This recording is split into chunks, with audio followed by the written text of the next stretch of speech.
I happen to believe that the federal government has usurped powers and autonomy and authority that belongs back at the state and local level. We will invest in medical research. We will invest in clean energy technology. It has imposed on the individual freedoms of the people. We will invest in new roads and airports and broadband access. He seeks the solution to anything as another opportunity for a federal government program. We will invest in education. We will invest in job training. We will do what we need to do to compete.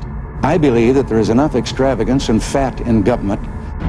If we believe the government can make a difference in people's lives, we have the obligation to prove that it works. We'll have a very poor nation and a very unsound economy if we follow that path. A low credit card debt isn't going to hurt if it's temporary.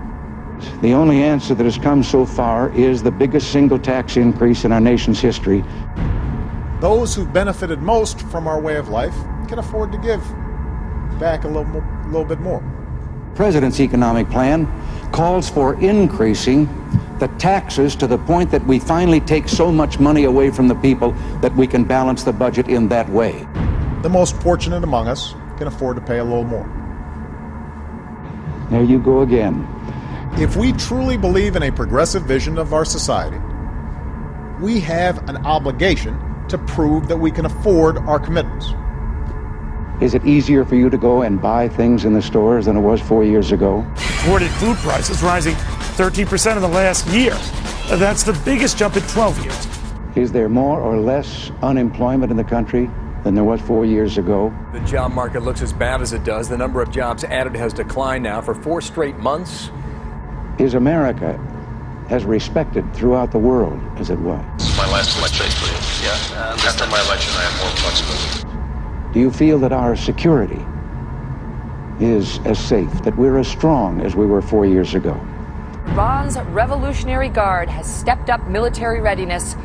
If you don't think that this course that we've been on for the last 4 years is what you would like to see us follow for the next 4, then I could suggest another choice that you have. A better America begins tonight.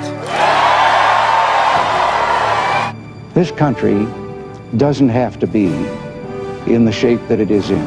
Americans have always been eternal optimists. We do not have to go on sharing in scarcity with the country getting worse off, with unemployment growing. Tonight is the beginning of the end of the disappointments of the Obama years.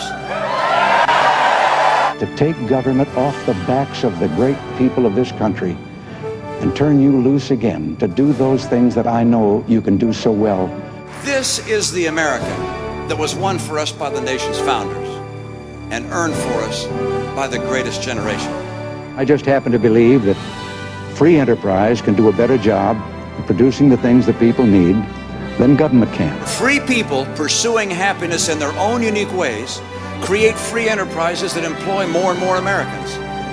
And that there are more of these things that could be solved by the people themselves if they were given a chance. We will restore the promise of America. It was a promise for less government and less taxes and more freedom for the people. Only if we restore the principles of freedom and opportunity that made this nation the greatest nation on earth. And today you would find that that promise is at the very heart of what republicanism represents in this country today. We will stop the unfairness of one generation passing larger and larger debts on to the next. We believe in America. We believe in ourselves. Are you better off than you were 4 years ago? Our greatest days are ahead.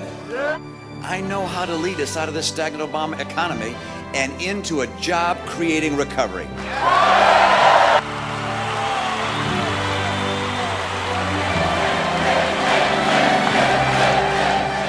We are, after all, Americans. God bless this great nation. God bless the United States of America. And God bless you, good people. Thank you so much. Thank you.